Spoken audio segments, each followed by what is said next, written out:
Hello friends, ഏവർക്കും PSC tips and ട്രിക്സിൻ്റെ പുതിയൊരു ക്ലാസ്സിലേക്ക് സ്വാഗതം. ഭരണഘടനാ വിഭാഗത്തിൽ നിന്നുള്ള ചോദ്യങ്ങളാണ് ഇന്ന് നമ്മൾ ഡിസ്കസ് ചെയ്യുന്നത്. ഒന്നാമത്തെ ചോദ്യം, കേന്ദ്ര ഗവൺമെന്റിന്റെ അടിയന്തര അധികാരങ്ങളെക്കുറിച്ച് താഴെ പറയുന്ന പ്രസ്താവനകളിൽ ഏതാണ് ശരിയായിട്ടുള്ളത്? ഒന്നാമത്തെ പ്രസ്താവന, 3 വ്യത്യസ്ത തരത്തിലുള്ള അടിയന്തര അധികാരങ്ങളാണ് ഇന്ത്യൻ ഭരണഘടനയിലുള്ളത്. ഓക്കെ, അത് ഒന്നാമത്തേത് ശരിയായിട്ടുള്ള പ്രസ്താവനയാണ്. രണ്ടാമത്തേത്, യുദ്ധം, ബാഹ്യ ആക്രമണം അല്ലെങ്കിൽ സായുധ കലാപം എന്നിവയാൽ ഇന്ത്യയുടെ ഏതെങ്കിലും ഭാഗത്തിൻ്റെയോ സുരക്ഷയ്ക്ക് ഭീഷണിയുണ്ടെന്ന് ബോധ്യപ്പെട്ടാൽ രാഷ്ട്രപതിക്ക് എപ്പോൾ വേണമെങ്കിലും അടിയന്തരാവസ്ഥ പ്രഖ്യാപനം നടത്താവുന്നതാണ്. ഇതും ശരിയായിട്ടുള്ള പ്രസ്താവനയാണ്. 1ഉം 2ഉം ശരിയായിട്ടുള്ള പ്രസ്താവനയാണ് കേട്ടോ. ഓപ്ഷൻ സി ആണ് ഇവിടെ കറക്റ്റ് ആയിട്ടുള്ള ആൻസർ ആയിട്ട് വരുന്നത്. അടിയന്തരാവസ്ഥ 3 വിധത്തിലാണെന്ന് നമ്മൾ പറഞ്ഞു. ഏതൊക്കെയാണ്? ദേശീയ അടിയന്തരാവസ്ഥ, സംസ്ഥാന അടിയന്തരാവസ്ഥ, അതുപോലെ സാമ്പത്തിക അടിയന്തരാവസ്ഥ. ദേശീയ അടിയന്തരാവസ്ഥ, നാഷണൽ എമർജൻസി, ആർട്ടിക്കിൾ ഏതിലാണ് പറയുന്നതെന്ന് അറിയാമോ? ആർട്ടിക്കിൾ ഏതാണ്? ആർട്ടിക്കിൾ 352 352 നാഷണൽ എമർജൻസിയെ കുറിച്ച് പറയുന്നത്. അതുപോലെ സംസ്ഥാന അടിയന്തരാവസ്ഥ അല്ലെങ്കിൽ സ്റ്റേറ്റ് എമർജൻസി പറയുന്നത് ആർട്ടിക്കിൾ 356 ആർട്ടിക്കിൾ 356 കേട്ടോ. അടുത്തത് സാമ്പത്തിക അടിയന്തരാവസ്ഥയാണ് അല്ലെങ്കിൽ ഫിനാൻഷ്യൽ എമർജൻസി പരാമർശിക്കുന്നത് ആർട്ടിക്കിൾ 360 ആർട്ടിക്കിൾ 360 ഫിനാൻഷ്യൽ എമർജൻസി പരാമർശിക്കുന്നത്. അങ്ങനെ 3 തരം അടിയന്തരാവസ്ഥയാണ് പ്രഖ്യാപിക്കുന്നത്. അപ്പോൾ ഒന്നാമത്തെ സ്റ്റേറ്റ്മെന്റ് ശരിയായത് എങ്ങനെയാണെന്ന് മനസ്സിലായി. ഏത് വിഭാഗത്തിലാണ് അല്ലെങ്കിൽ ഏത് ഭാഗത്തിലാണ് അടിയന്തരാവസ്ഥയെക്കുറിച്ച് പരാമർശിക്കുന്നത്? ഭാഗം 18 ഭാഗം 18 അടിയന്തരാവസ്ഥയെക്കുറിച്ച് പരാമർശിക്കുന്നത്. 18ാമത്തെ അടവാണ് അടിയന്തരാവസ്ഥ എന്ന് കരുതിയാലും കുഴപ്പമൊന്നുമില്ല. 18ാമത്തെ വകുപ്പ് 18ാമത്തെ ഭാഗത്തിലാണ് അടിയന്തരാവസ്ഥയെക്കുറിച്ച് പരാമർശിക്കുന്നത്. 3 തരം അടിയന്തരാവസ്ഥയാണ്. ആർട്ടിക്കിൾ 352 മുതൽ 360 വരെയാണ് അടിയന്തരാവസ്ഥയെക്കുറിച്ച് പ്രതിപാദിക്കുന്ന ഭരണഘടനാ അനുച്ഛേദങ്ങളുള്ളത്. അടിയന്തരാവസ്ഥ എന്ന ആശയം കടം കൊണ്ടത് എവിടെ നിന്നാണ്? അടിയന്തരാവസ്ഥ എന്ന ആശയം ഇന്ത്യ കടമെടുത്തിരിക്കുന്നത് ഗവൺമെന്റ് ഓഫ് ഇന്ത്യ ആക്ടിൽ നിന്നാണ്. 1935 ഗവൺമെന്റ് ഓഫ് ഇന്ത്യ ആക്ട് 1935 നിന്നാണ് അടിയന്തരാവസ്ഥ എന്ന ആശയം ഇന്ത്യ കടം കൊണ്ടിട്ടുള്ളത്. ഇതിൽ ഒരു എക്സെപ്ഷണൽ കേസ് ഉണ്ട്, അല്ലെങ്കിൽ ഒരു എക്സ്ട്രാ പോയിന്റ് പറയാനുള്ളത്, അടിയന്തരാവസ്ഥ പ്രഖ്യാപിക്കുമ്പോൾ മൗലിക അവകാശങ്ങൾ റദ്ദ് ചെയ്യപ്പെടണം എന്ന് പറഞ്ഞു കേട്ടിട്ടില്ലേ?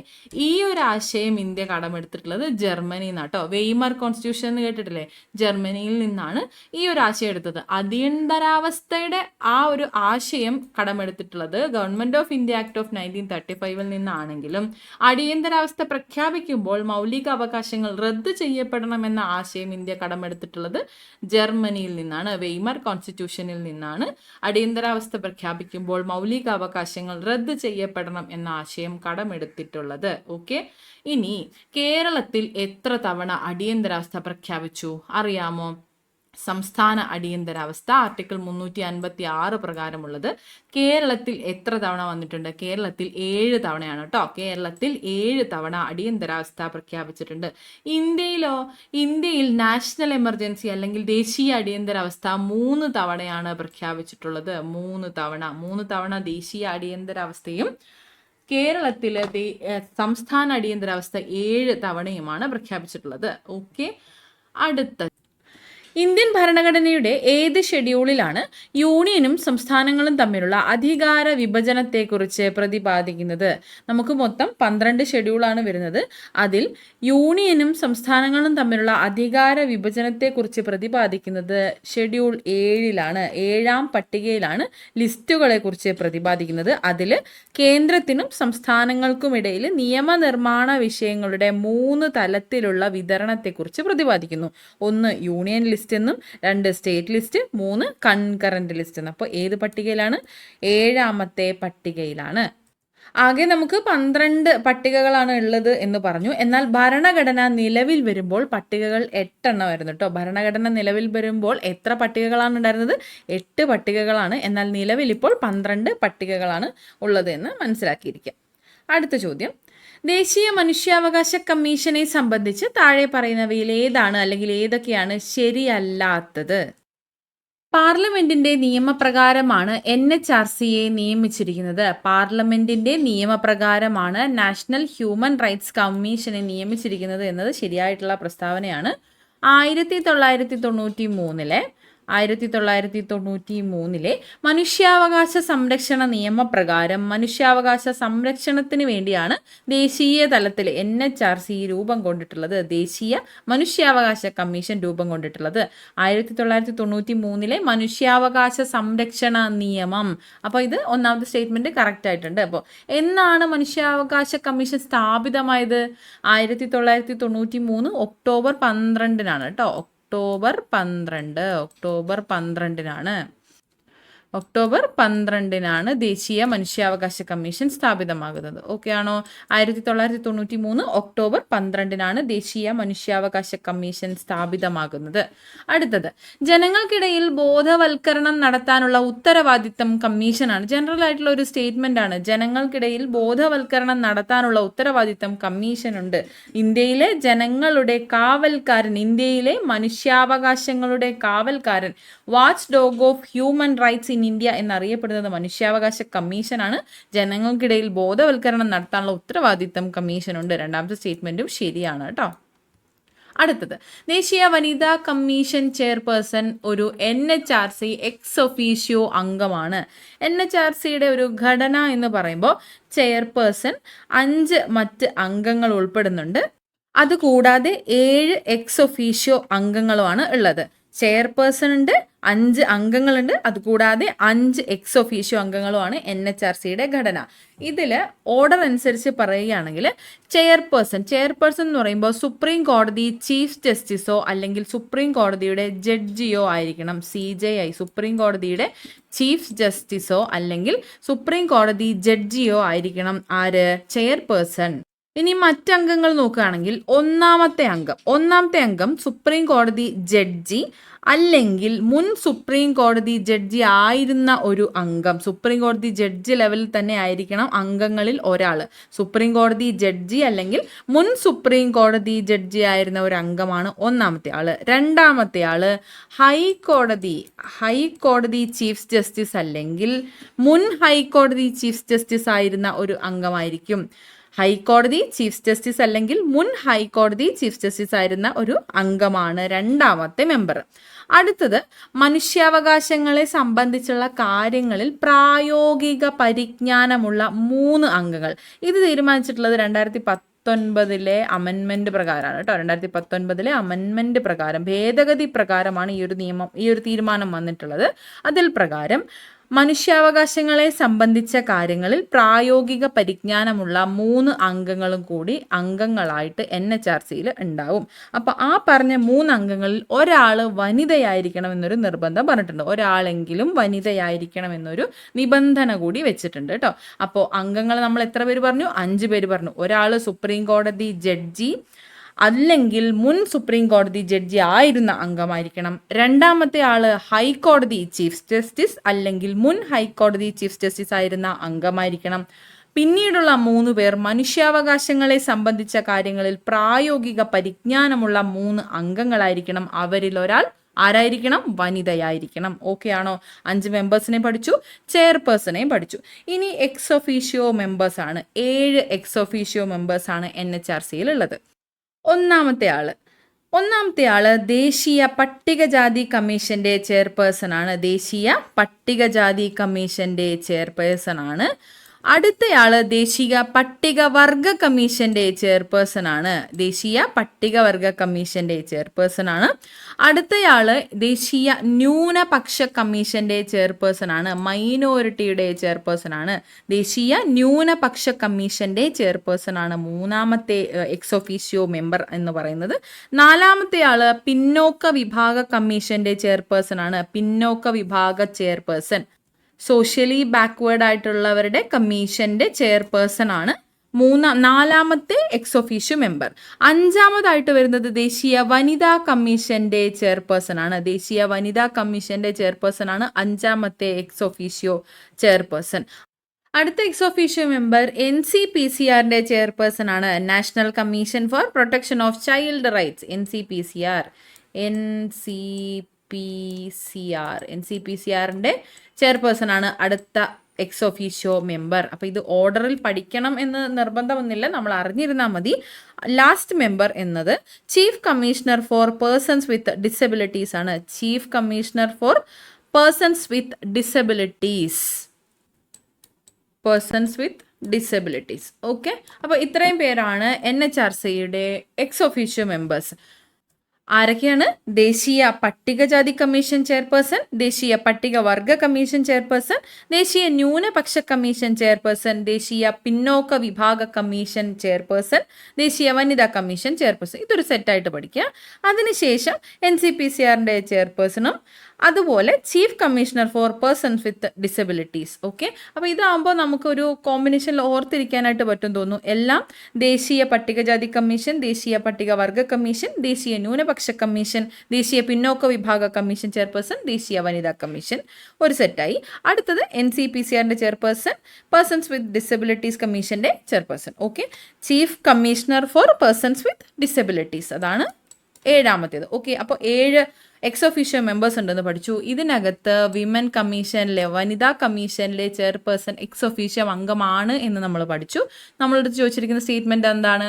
ദേശീയ വനിതാ കമ്മീഷൻ ചെയർപേഴ്സൺ ഒരു NHRC എക്സ് ഒഫീഷ്യോ അംഗം ആണ് എന്നത് ശരിയായിട്ടുള്ള പ്രസ്താവനയാണ്. നാലാമത്തെ സ്റ്റേറ്റ്മെന്റ്, ഇന്ത്യൻ സുപ്രീം കോടതി ചീഫ് ജസ്റ്റിസുമായി കൂടിയാലോചിച്ച് രാഷ്ട്രപതിയാണ് NHRC അംഗങ്ങളെ നിയമിക്കുന്നത് എന്നതാണ്. നമുക്കിത് കണ്ടെടുത്തോളം അറിയാം. ആദ്യത്തെ 3 സ്റ്റേറ്റ്മെന്റ്സ് ശരിയായിരുന്നു, ശരിയല്ലാത്തത് ചോദിച്ചു. നാലാമത്തേത് എന്തായാലും തെറ്റാണ്. നോക്കാം. ഈ സ്റ്റേറ്റ്മെന്റിൽ പറയുന്നുണ്ട് രാഷ്ട്രപതിയാണ് അംഗങ്ങളെ നിയമിക്കുന്നത് എന്നത്. അതുകൊണ്ട് തന്നെ ഇത് പാർഷ്യലി ശരിയാണ്. പക്ഷേ ഇന്ത്യൻ സുപ്രീം കോടതി ചീഫ് ജസ്റ്റിസുമായിട്ടല്ല കൂടിയാലോചിക്കുന്നത്. പ്രധാനമന്ത്രി അധ്യക്ഷനായ ഒരു 6 അംഗ സമിതിയുടെ ശുപാർശ പ്രകാരമാണ് രാഷ്ട്രപതി NHRC ചെയർമാനെയും അംഗങ്ങളെയും നിയമിക്കുന്നത്. പ്രധാനമന്ത്രി ചെയർമാനായിട്ടുള്ള 6 അംഗ കമ്മിറ്റിയുടെ ശുപാർശ പ്രകാരമാണ് രാഷ്ട്രപതി NHRC അംഗങ്ങളെയും ചെയർപേഴ്സണെയും നിയമിക്കുന്നത്. അപ്പോൾ ഈ നാലാമത്തെ സ്റ്റേറ്റ്മെന്റ് തെറ്റാണ്. ഇനി അങ്ങനെ നോക്കുകയാണെങ്കിൽ ദേശീയ മനുഷ്യാവകാശ കമ്മീഷനെ തിരഞ്ഞെടുക്കുന്നതിനുള്ള 6 അംഗ സമിതി എന്ന് പറഞ്ഞല്ലോ. ആരൊക്കെയാണ് 6 അംഗങ്ങളായിട്ട് വരുന്നത്? ഒന്നാമത് എന്തായാലും ചെയർപേഴ്സൺ ആയിട്ട് തന്നെ പ്രധാനമന്ത്രി ഉണ്ട്. 6 അംഗ സമിതിയിൽ ആരൊക്കെയാണ് വരുന്നതെന്ന് നമ്മൾ പറഞ്ഞേ. ഒന്നാമതായിട്ട് എന്തായാലും പ്രൈം മിനിസ്റ്റർ ഉണ്ടാവും. പ്രൈം മിനിസ്റ്റർ ഉറപ്പായിട്ടും ഉണ്ടാവും. അദ്ദേഹമാണ് 6 അംഗ സമിതിയുടെ ചെയർപേഴ്സൺ. ഒന്നാമത്തെ ആള് പ്രധാനമന്ത്രിയാണ്. രണ്ടാമത്തെ ആള് ലോകസഭ പ്രതിപക്ഷ നേതാവാണ്. രണ്ടാമത്തെ ആള് ലോക്സഭയുടെ പ്രതിപക്ഷ നേതാവാണ് രണ്ടാമത്തെ ആള്. അടുത്ത ആൾ ആരായിരിക്കും? ലോക്സഭ സ്പീക്കറാണ്. ലോക്സഭ സ്പീക്കറാണ് മൂന്നാമത്തെ ആള് സ്പീക്കർ ആണ്. ഓക്കെ, നാലാമത്തെ ആള് രാജ്യസഭാ പ്രതിപക്ഷ നേതാവാണ്.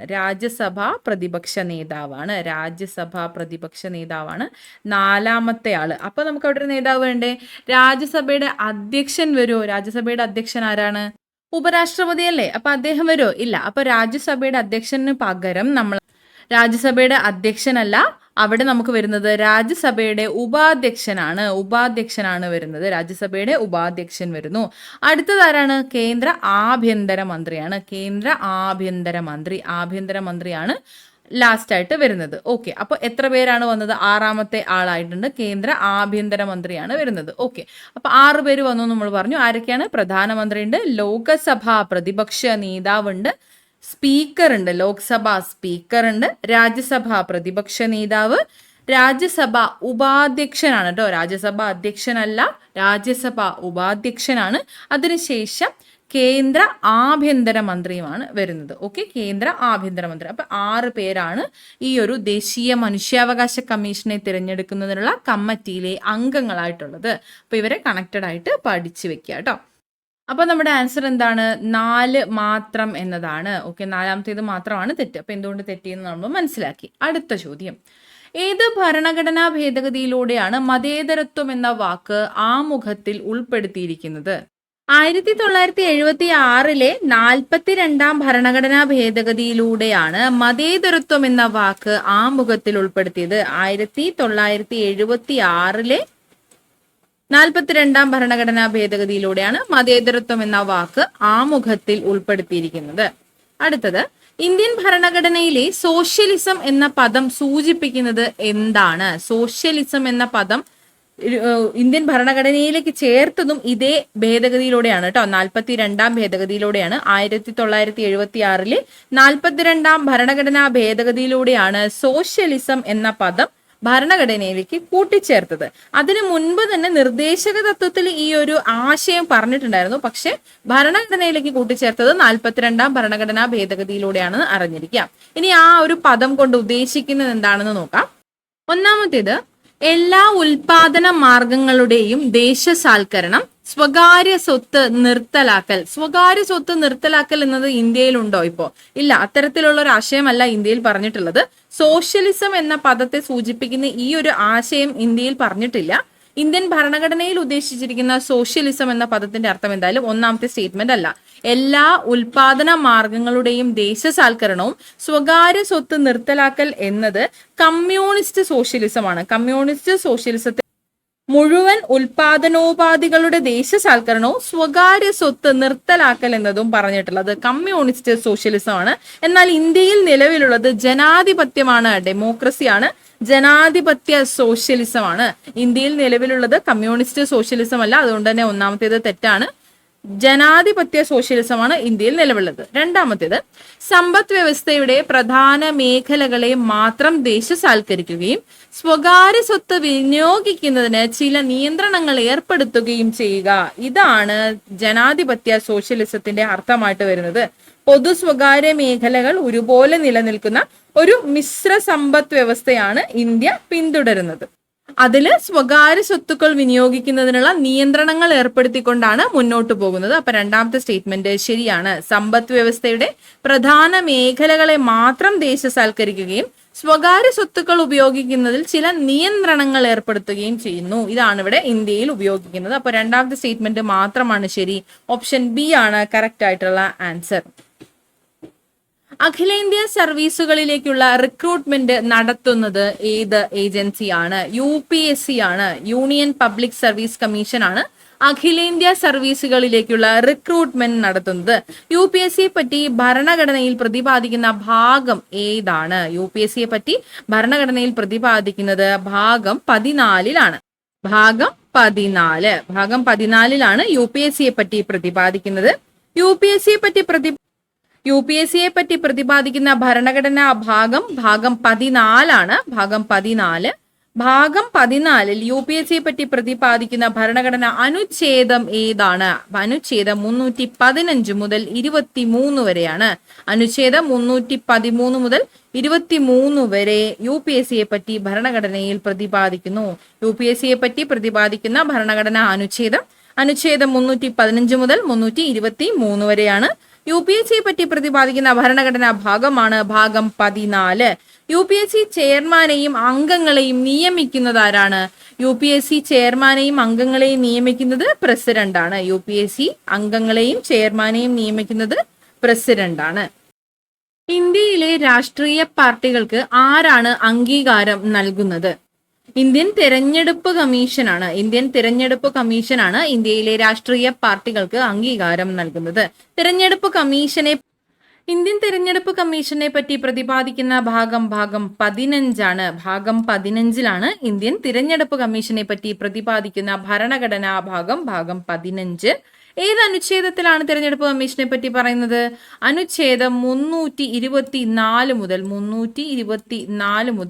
29 വരെയുള്ള അനുച്ഛേദങ്ങളിലാണ് ഇന്ത്യൻ തെരഞ്ഞെടുപ്പ് കമ്മീഷനെ പറ്റി പ്രതിപാദിക്കുന്നത്. അനുച്ഛേദം 324 മുതൽ 329 വരെയാണ്. 324 മുതൽ 329 വരെയാണ് ഇന്ത്യൻ തെരഞ്ഞെടുപ്പ് കമ്മീഷനെ പറ്റി പ്രതിപാദിക്കുന്ന അനുച്ഛേദം.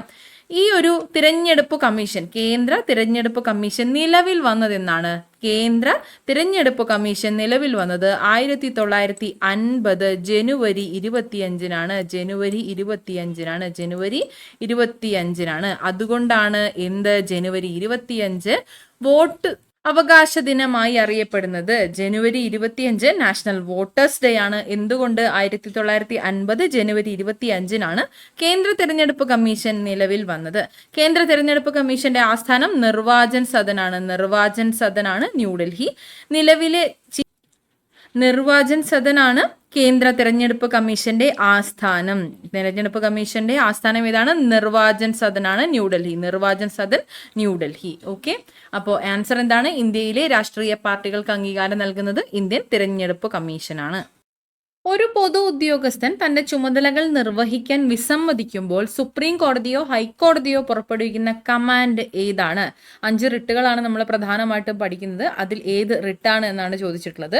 ഒരു പൊതു ഉദ്യോഗസ്ഥനാണ് തന്റെ ചുമതലകൾ നിർവഹിക്കാൻ വിസമ്മതിക്കുമ്പോൾ സുപ്രീം കോടതിയോ ഹൈക്കോടതിയോ പുറപ്പെടുവിക്കുന്ന കമാൻഡാണ്. വി കമാൻഡ് എന്നർത്ഥം വരുന്ന മാൻഡമസ് എന്ന റിട്ടാണ് ഇവിടെ പുറപ്പെടുവിക്കുന്നത്. മാൻഡമസ്.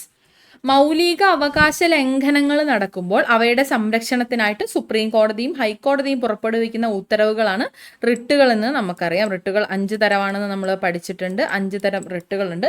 റിട്ട് എന്ന ആശയം ഇന്ത്യ കടമെടുക്കുന്നത് എവിടെ നിന്നാണ്? ഈ റിട്ട് എന്ന ആശയം ഇന്ത്യ കടമെടുത്തിട്ടുള്ളത് ബ്രിട്ടനിൽ നിന്നാണ് കേട്ടോ. ബ്രിട്ടനിൽ നിന്ന്. റിട്ട്, ബ്രിട്ടൻ ഏകദേശം ഒരു പറയുമ്പോൾ ഒരു മാച്ചിങ് ആയിട്ട് തോന്നില്ലേ? ഓക്കെ, റിട്ട് എന്ന ആശയം ഇന്ത്യ കടമെടുത്തിട്ടുള്ളത് ബ്രിട്ടനിൽ നിന്നാണ്. സുപ്രീം കോടതി റിട്ടുകൾ പുറപ്പെടുവിക്കുന്നത് ആർട്ടിക്കിൾ 32 പ്രകാരമാണ്. ഹൈക്കോടതി റിട്ടുകൾ പുറപ്പെടുവിക്കുന്നത് ആർട്ടിക്കിൾ 226 പ്രകാരമാണ്. ഓക്കെ ആണോ? സുപ്രീം കോടതി റിട്ടുകൾ പുറപ്പെടുവിക്കുന്നത് ആർട്ടിക്കിൾ 32 പ്രകാരവും ഹൈക്കോടതികൾ റിട്ടുകൾ പുറപ്പെടുവിക്കുന്നത് ആർട്ടിക്കിൾ 226 പ്രകാരവുമാണ്. പ്രധാനമന്ത്രിക്കോ കേന്ദ്ര സർക്കാരിലെ മന്ത്രിക്കോ പാർലമെന്റ് അംഗത്തിനോ എതിരായി അഴിമതി ആരോപണങ്ങൾ അന്വേഷിക്കാൻ യോഗ്യതയുള്ള സ്ഥാപനം ഏതാണ്? ഇത് കേന്ദ്ര സർക്കാരുമായി ബന്ധപ്പെട്ടതാണെങ്കിൽ ലോക്പാൽ ആയിരിക്കും. സംസ്ഥാനവുമായി ബന്ധപ്പെട്ടതാണെങ്കിലാണ് ലോകായുക്ത വരിക. അപ്പോൾ ഓപ്ഷൻ ഡി ആണ് ഇവിടെ കറക്റ്റ് ആയിട്ടുള്ള ആൻസർ വരുന്നത്. എന്താണ്? പ്രധാനമന്ത്രിക്കോ കേന്ദ്ര സർക്കാരിലെ മന്ത്രിക്കോ പാർലമെന്റ് അംഗത്തിനോ എതിരായി അഴിമതി ആരോപണങ്ങൾ അന്വേഷിക്കാൻ യോഗ്യതയുള്ള സ്ഥാപനമാണ് ലോക്പാൽ എന്നത്. ലോക്പാൽ എന്ന വാക്കിന്റെ അർത്ഥം ജനസംരക്ഷകൻ എന്നാണ് കേട്ടോ. ലോക്പാൽ എന്ന വാക്കിന്റെ അർത്ഥം എന്താണ്? ജനസംരക്ഷകൻ എന്നാണ്. ജനസംരക്ഷകൻ. ലോക്പാൽ എന്ന പദം ആദ്യമായി ഉപയോഗിച്ചത് LM സിംഗ്വിയാണ്. ലോക്പാൽ എന്ന പദം ആദ്യമായി ഉപയോഗിച്ചത് LM സിംഗ്വിയാണ്. ലോക്പാൽ എന്ന പദം ആദ്യമായി ഉപയോഗിച്ചത്. ലോക്പാൽ ബില്ല് പാസ്സാകുന്നതിന് വേണ്ടി നിരാഹാരം അനുഷ്ഠിച്ച വ്യക്തിയാണ് അണ്ണാ ഹസാരെ. ലോക്പാൽ എന്ന ബില്ല് പാസ്സാകുന്നതിന് വേണ്ടിയിട്ട് നിരാഹാരം അനുഷ്ഠിച്ച വ്യക്തിയുടെ പേരാണ് അണ്ണാ ഹസാരെ. ഓക്കെ, അപ്പൊ പ്രധാനമന്ത്രിക്കോ കേന്ദ്ര സർക്കാരിലെ മന്ത്രിക്കോ അല്ലെങ്കിൽ പാർലമെന്റ് അംഗത്തിനോ എതിരായി അഴിമതി ആരോപണമുണ്ടെങ്കിൽ അത് അന്വേഷിക്കാൻ യോഗ്യതയുള്ള സ്ഥാപനം ലോക്പാലാണ്. അടുത്തത്, ഇന്ത്യൻ ഭരണഘടനയുടെ ഏത് ആർട്ടിക്കിളാണ് ഇന്ത്യൻ രാഷ്ട്രപതിയുടെ തിരഞ്ഞെടുപ്പിന്റെ നടപടിക്രമങ്ങൾ കൈകാര്യം ചെയ്യുന്നത്? ഇന്ത്യൻ ഭരണഘടനയിലെ ആർട്ടിക്കിൾ 54 പ്രസിഡന്റിന്റെ തിരഞ്ഞെടുപ്പിനെ കുറിച്ച് പരാമർശിക്കുന്നത്. രാഷ്ട്രപതിയുടെ തിരഞ്ഞെടുപ്പിന്റെ നടപടിക്രമങ്ങൾ കൈകാര്യം ചെയ്യുന്ന വകുപ്പാണ് വകുപ്പ് 54. 55 രാഷ്ട്രപതിയെ തിരഞ്ഞെടുക്കുന്ന രീതിയും 56 രാഷ്ട്രപതിയുടെ കാലാവധിയും 57 വീണ്ടും തിരഞ്ഞെടുക്കപ്പെടുന്നതിനുള്ള യോഗ്യതയെക്കുറിച്ചും പരാമർശിക്കുന്നു. ഓക്കെ ആണോ? 54 തിരഞ്ഞെടുപ്പിനെ കുറിച്ച് പറയുന്നു, നമ്മൾ പറഞ്ഞു. 55 രാഷ്ട്രപതിയെ തിരഞ്ഞെടുക്കുന്ന രീതിയെക്കുറിച്ച് പറയുന്നു. 56 രാഷ്ട്രപതിയുടെ കാലാവധിയെക്കുറിച്ചും ടെന്യൂറിനെ കുറിച്ചും 57 വീണ്ടും തിരഞ്ഞെടുക്കപ്പെടുന്നതിനുള്ള യോഗ്യതയെക്കുറിച്ചും പറയുന്നു. ആർട്ടിക്കിൾ 57 വീണ്ടും തിരഞ്ഞെടുക്കപ്പെടുന്നതിനുള്ള യോഗ്യതയെക്കുറിച്ചും ആർട്ടിക്കിൾ 56 രാഷ്ട്രപതിയുടെ കാലാവധിയെക്കുറിച്ചും 55 രാഷ്ട്രപതിയെ തിരഞ്ഞെടുക്കുന്ന രീതിയെക്കുറിച്ചും പറയുന്നു. 54 തിരഞ്ഞെടുപ്പിനെ കുറിച്ചും പറയുന്നു. ഓക്കെ ആണല്ലോ? ഓക്കെ, 1946 ഭരണഘടനാ അസംബ്ലിയുടെ ആകെ അംഗസംഖ്യ എത്രയായിരുന്നു? 1946 ഭരണഘടനാ അസംബ്ലിയുടെ ആകെ അംഗസംഖ്യ എന്നത് 389 ആയിരുന്നു കേട്ടോ. ആകെ ഭരണഘടനാ നിർമ്മാണ സഭയിലെ ആകെ അംഗങ്ങളുടെ എണ്ണം 389. ഇതിൽ 296 അംഗങ്ങൾ ബ്രിട്ടീഷ് ഇന്ത്യൻ പ്രവിശ്യകളിൽ നിന്നും 93 അംഗങ്ങൾ നാട്ടുരാജ്യങ്ങളിൽ നിന്നുമായിരുന്നു. ആകെ 389 അംഗങ്ങളാണ്. 296 അംഗങ്ങൾ ബ്രിട്ടീഷ് ഇന്ത്യൻ പ്രവിശ്യകളിൽ നിന്നും 93 അംഗങ്ങൾ നാട്ടുരാജ്യങ്ങളിൽ നിന്നുമായിരുന്നു.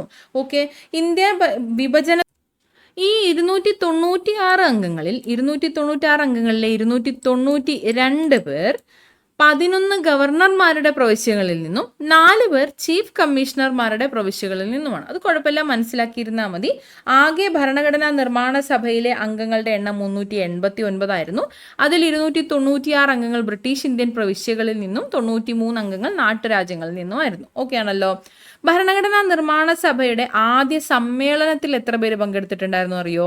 207 പേരാണ് കേട്ടോ. 207 പേരാണ്. ഭരണഘടനാ നിർമ്മാണ സഭയുടെ ആദ്യ സമ്മേളനത്തിൽ പങ്കെടുത്തവരുടെ എണ്ണമാണ് 207 പേര്.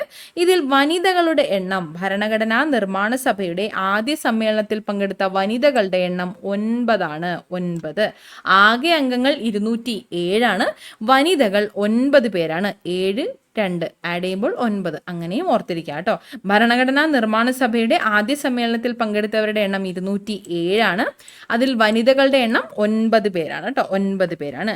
ഇനി ഈ വിഭജനത്തിന് ശേഷം, ഇന്ത്യ വിഭജനത്തിന് ശേഷം ഭരണഘടനാ നിർമ്മാണ സഭയിലെ വനിതാ അംഗങ്ങളുടെ എണ്ണം എത്രയാണെന്ന് ചോദ്യം കണ്ടിട്ടുണ്ട്.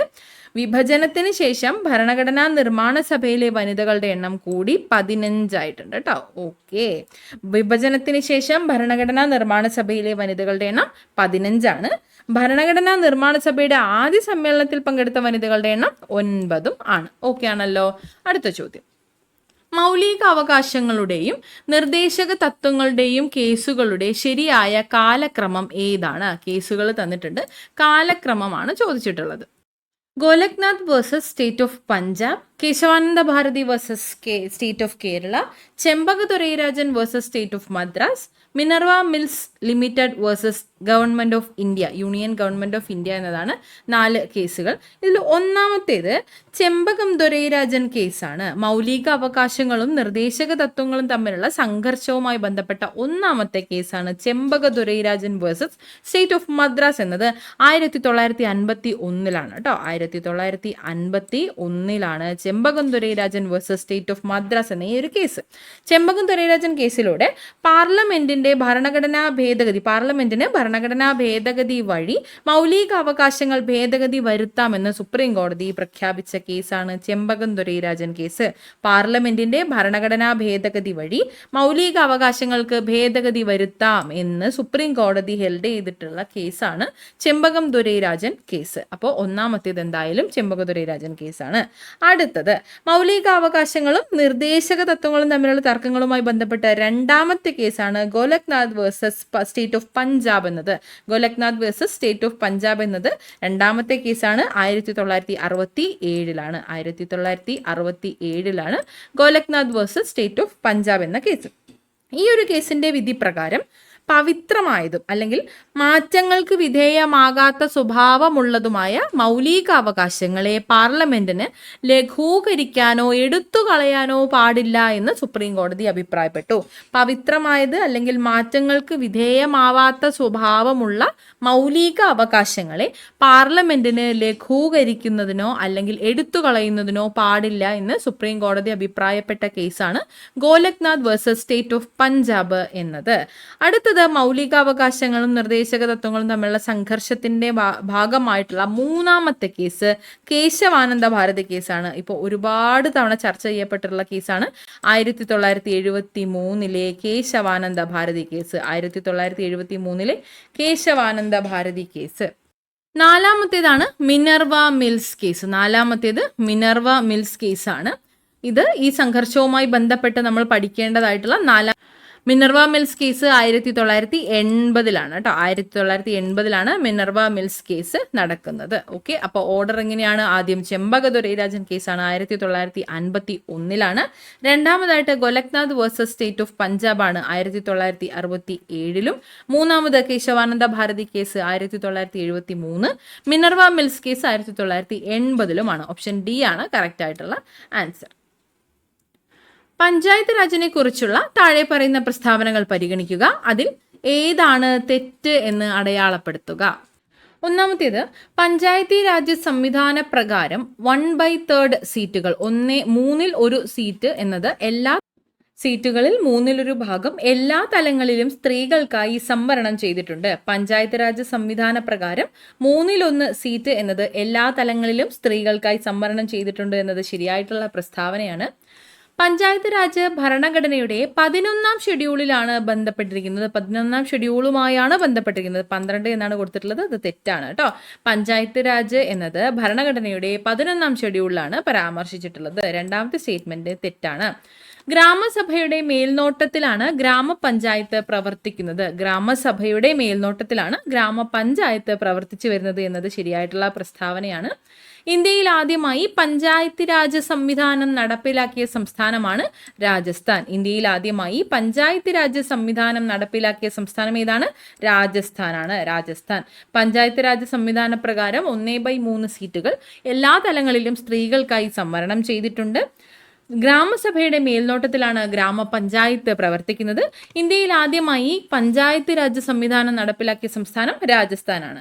ഇനി പഞ്ചായത്ത് രാജ് ഭരണഘടനയുടെ ഭാഗമായത് ഏത് ഷെഡ്യൂളിലാണെന്ന് പറഞ്ഞത്? 11-ാം ഷെഡ്യൂളിലാണ്. 12 എന്ന് കൊടുത്തത് തെറ്റായിട്ടാണ്. 73-ാം ഭരണഘടനാ ഭേദഗതിയിലൂടെയാണ് ഈ ഒരു പഞ്ചായത്തി രാജ് സംവിധാനം കൊണ്ടുവന്നിട്ടുള്ളത്. 73-ാം ഭരണഘടനാ ഭേദഗതി നിലവിൽ വന്നത് 1993-ലാണ്. 1993 ഏപ്രിൽ 24-നാണ്. ഏപ്രിൽ 24-നാണ് 73-ാം ഭരണഘടനാ ഭേദഗതി നിലവിൽ വന്നത് 1993 ഏപ്രിൽ 24-നാണ്. അതുകൊണ്ട് തന്നെ 2010 മുതൽ ഏപ്രിൽ 24 എന്നത് പഞ്ചായത്തി രാജ് ദിനമായിട്ടാണ് ആചരിച്ചു വരുന്നത്. 2010 മുതൽ ഏപ്രിൽ 24 പഞ്ചായത്തി രാജ് ദിനമായിട്ടാണ് ആചരിച്ച് വരുന്നത്. 73-ാം ഭരണഘടനാ ഭേദഗതി കൂട്ടിച്ചേർത്ത കോൺസ്റ്റിറ്റ്യൂഷന്റെ ഭരണഘടനയുടെ ഭാഗം ഏതാണ്? ഭാഗം 9 ആണ് കേട്ടോ. ഭാഗം 9. ഭാഗം 9. ഓക്കെ. 73-ാം ഭരണഘടനാ ഭേദഗതി ഭരണഘടനയിൽ കൂട്ടിച്ചേർത്ത ഭാഗമാണ് ഭാഗം 9. ഏതൊക്കെയാണ് അനുച്ഛേദങ്ങൾ? ഭാഗം 9-ൽ കൂട്ടിച്ചേർത്ത അനുച്ഛേദങ്ങൾ 243 മുതൽ 243 ഓ വരെയാണ്. 243 ഓ വരെയാണ്. ഓക്കെ, ആൽഫബറ്റ് ആയിട്ടുള്ള ഓ വരെയാണ്. 243 മുതൽ 243 ഓ വരെയാണ് ഭാഗം 9-ൽ കൂട്ടിച്ചേർത്ത അനുച്ഛേദങ്ങൾ. 73-ാം ഭേദഗതി പ്രകാരം കൂട്ടിച്ചേർത്ത പട്ടികയാണ് പട്ടിക 11. 73-ാം ഭരണഘടനാ ഭേദഗതി കൂട്ടിച്ചേർത്ത ഭാഗം 9 ഭാഗം 9-ൽ കൂട്ടിച്ചേർത്ത അനുച്ഛേദം 243 മുതൽ 243 ഓ വരെയാണ്. പട്ടിക ഏതാണ്? 73-ാം ഭേദഗതി പ്രകാരം കൂട്ടിച്ചേർത്ത പട്ടികയാണ് പട്ടിക 11. ക്ലിയർ ആണല്ലോ. അടുത്തത്, ബാഹ്യ ആക്രമണങ്ങളിൽ നിന്നും ആഭ്യന്തര അസ്വസ്ഥതകളിൽ നിന്നും എല്ലാ സംസ്ഥാനങ്ങളെയും സംരക്ഷിക്കുക എന്നത് യൂണിയന്റെ കടമയാണ് എന്ന് ഇന്ത്യൻ ഭരണഘടനയിലെ താഴെ പറയുന്ന ആർട്ടിക്കിളുകളിൽ ഏതിലാണ് പരാമർശിച്ചിട്ടുള്ളത്? സംസ്ഥാന അടിയന്തരാവസ്ഥയുമായി ബന്ധപ്പെട്ട ഒരു ചോദ്യമാണ്. ബാഹ്യ ആക്രമണങ്ങളിൽ നിന്നും ആഭ്യന്തര കലാപത്തിനും എതിരായി സംസ്ഥാനങ്ങളെ സംരക്ഷിക്കുവാനുള്ള യൂണിയന്റെ കർത്തവ്യത്തെക്കുറിച്ച് അനുശാസിക്കുന്ന ആർട്ടിക്കിളാണ് ആർട്ടിക്കിൾ 355 എന്നത്. ആർട്ടിക്കിൾ 355. അതായത് ഓരോ സംസ്ഥാനത്തിന്റെയും ഭരണം ഭരണഘടനയുടെ വ്യവസ്ഥകൾക്കനുസൃതമായി നടക്കുന്നുണ്ടെന്ന് ഉറപ്പാക്കുന്നതിന് വേണ്ടിയിട്ട് കേന്ദ്രത്തിന് അധികാരം നൽകിയ ആർട്ടിക്കിളാണ് ആർട്ടിക്കിൾ 355. ഈ ഒരു സംസ്ഥാന അടിയന്തരാവസ്ഥ അറിയപ്പെടുന്ന മറ്റൊരു പേരാണ് രാഷ്ട്രപതി ഭരണം എന്നത്. ഇപ്പോൾ ഈയിടെയായിട്ട് മണിപ്പൂരിൽ രാഷ്ട്രപതി ഭരണം വന്നതുകൊണ്ട് തന്നെ അതൊന്നുകൂടി കോൺസെൻട്രേറ്റ് ചെയ്ത് പഠിക്കേണ്ട ആവശ്യമുണ്ട്. കുറച്ചുകൂടെ പോയിന്റ്സ് ആഡ് ഓൺ ചെയ്ത് പഠിക്കുക കേട്ടോ. ഏറ്റവും കൂടുതൽ തവണ രാഷ്ട്രപതി ഭരണം പ്രഖ്യാപിക്കപ്പെട്ട സംസ്ഥാനവും മണിപ്പൂർ തന്നെയാണ്. 10 തവണ ഇപ്പോൾ പ്രഖ്യാപിക്കുകയുണ്ടായി. ഏറ്റവും കൂടുതൽ തവണ രാഷ്ട്രപതി ഭരണം പ്രഖ്യാപിച്ചിട്ടുള്ള സംസ്ഥാനം ഏത് എന്നൊരു ചോദ്യം വന്നേക്കാം. മണിപ്പൂരാണ്. രണ്ടാമത് ഉത്തർപ്രദേശാണ്. 9 തവണ പ്രഖ്യാപിച്ചിട്ടുണ്ട്. 9 തവണ. ഓക്കെ, അപ്പോൾ അതൊന്ന് കൂടുതൽ പോയിന്റ്സ് ആഡ് ഓൺ ചെയ്ത് പഠിക്കുക കേട്ടോ. താഴെ പറയുന്നവയിൽ ഏതാണ് 42-ാം ഭേദഗതിയിലൂടെ ഇന്ത്യൻ ഭരണഘടനയുടെ ആമുഖത്തിൽ ചേർത്തത്? ഇന്ത്യൻ ഭരണഘടനയുടെ ആമുഖത്തിൽ ആദ്യം ഉണ്ടായിരുന്നത് പരമാധികാര ജനാധിപത്യ റിപ്പബ്ലിക് എന്നാണ്. എന്നാൽ 1976-ലെ 42-ാം ഭരണഘടനാ ഭേദഗതിയിലൂടെ മിനി കോൺസ്റ്റിറ്റ്യൂഷൻ അല്ലെങ്കിൽ ചെറു ഭരണഘടന എന്നറിയപ്പെടുന്ന 42-ാം ഭേദഗതിയിലൂടെ ആമുഖത്തിലെ പരമാധികാര സ്ഥിതി സമത്വ മതേതര ജനാധിപത്യ റിപ്പബ്ലിക് എന്നായി കൂട്ടിച്ചേർത്തു. അപ്പോൾ ഇവിടെ തന്നിട്ടുള്ളതിൽ സോഷ്യലിസ്റ്റ് എന്നതാണ് കൂട്ടിച്ചേർത്ത ആ ഒരു വാക്യം. പരമാധികാര സ്ഥിതി സമത്വ മതേതര ജനാധിപത്യ republic, sovereign, socialist, secular, democratic and republic. അതിൽ സോഷ്യലിസ്റ്റ് എന്ന വാക്കാണ് 42ാം ഭരണഘടനാ ഭേദഗതിയിലൂടെ കൂട്ടിച്ചേർത്തിട്ടുള്ളത്. ഈ ഒരു 42ാം ഭരണഘടനാ ഭേദഗതി ശുപാർശ ചെയ്ത കമ്മിറ്റിയുടെ പേരെന്താണ്? സ്വരൻ സിംഗ് കമ്മിറ്റിയാണ് കേട്ടോ. സ്വരൻ സിംഗ് കമ്മിറ്റിയാണ് 42ാം ഭരണഘടനാ ഭേദഗതിക്കായിട്ട് ശുപാർശ ചെയ്ത കമ്മിറ്റി. ഈ ഒരു ഭേദഗതി നിലവിൽ വരുമ്പോൾ രാഷ്ട്രപതി ഫക്കറുദ്ദീൻ അലിയും പ്രധാനമന്ത്രി ഇന്ദിരാഗാന്ധിയും ആയിരുന്നു കേട്ടോ. പ്രധാനമന്ത്രി ഇന്ദിരാഗാന്ധിയും ആയിരുന്നു. 42ാം ഭരണഘടനാ ഭേദഗതി നിലവിൽ വരുമ്പോൾ പ്രധാനമന്ത്രി ആരാണ്? ഇന്ദിരാഗാന്ധിയും രാഷ്ട്രപതി ഫക്കറുദ്ദീൻ അലിയുമായിരുന്നു. ഓക്കെ, താഴെ പറയുന്നവരിൽ ആരാണ് ഇന്ത്യൻ ഭരണഘടനയുടെ ഡ്രാഫ്റ്റിംഗ് കമ്മിറ്റിയിൽ അംഗമല്ലാത്തത്? ഭരണഘടനാ നിർമ്മാണ സമിതിയുടെ കമ്മിറ്റികളിൽ തന്നെ ഏറ്റവും പ്രധാനപ്പെട്ടതാണ് ഡ്രാഫ്റ്റിംഗ് കമ്മിറ്റി എന്നത്. ഡ്രാഫ്റ്റിംഗ് കമ്മിറ്റിയുടെ ചെയർമാൻ നമുക്കറിയാം ഡോക്ടർ BR അംബേദ്കർ ആണ്. അദ്ദേഹം ഉൾപ്പെടെ ഡ്രാഫ്റ്റിംഗ് കമ്മിറ്റിയിൽ 7 മെമ്പേഴ്സ് ആണ് ഉണ്ടായിരുന്നത്. 7 അംഗങ്ങളാണ് ഡ്രാഫ്റ്റിംഗ് കമ്മിറ്റിയിൽ ഉണ്ടായിരുന്നത്. ഒന്നാമതായിട്ട് ഡോക്ടർ BR അംബേദ്കർ തന്നെയാണ്. അദ്ദേഹം ഡ്രാഫ്റ്റിംഗ് കമ്മിറ്റിയുടെ ചെയർമാൻ ആയിരുന്നു. രണ്ടാമത് N ഗോപാലസ്വാമി അയ്യങ്കാർ ആണ്. N ഗോപാലസ്വാമി അയ്യങ്കാർ.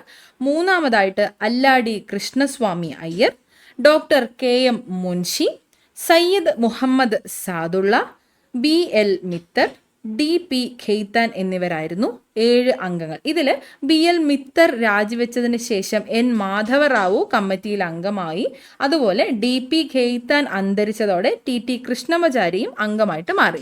ഇതിലെവിടെയും നമ്മൾ പരാമർശിച്ചിട്ടില്ലാത്ത പേരാണ് ജവഹർലാൽ നെഹ്റു എന്നത്. അപ്പോൾ ഡ്രാഫ്റ്റിംഗ് കമ്മിറ്റിയിൽ അംഗമല്ലാതിരുന്ന വ്യക്തി ആരാണ്? ജവഹർലാൽ നെഹ്റു ആയിരുന്നു കേട്ടോ.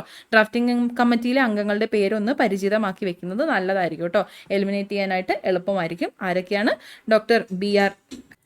Doctor BR Ambedkar, N Gopalaswami Ayyangar, Alladi Krishnaswami Iyer, doctor KM Munshi, Syed Ahmad Saadulla, BL Mitter, DP Khaitan. Okay, ഭരണഘടനാ ഭേദഗതിയുമായി ബന്ധപ്പെട്ട ആർട്ടിക്കിൾ 368 എങ്ങനെ ഭേദഗതി ചെയ്യാം?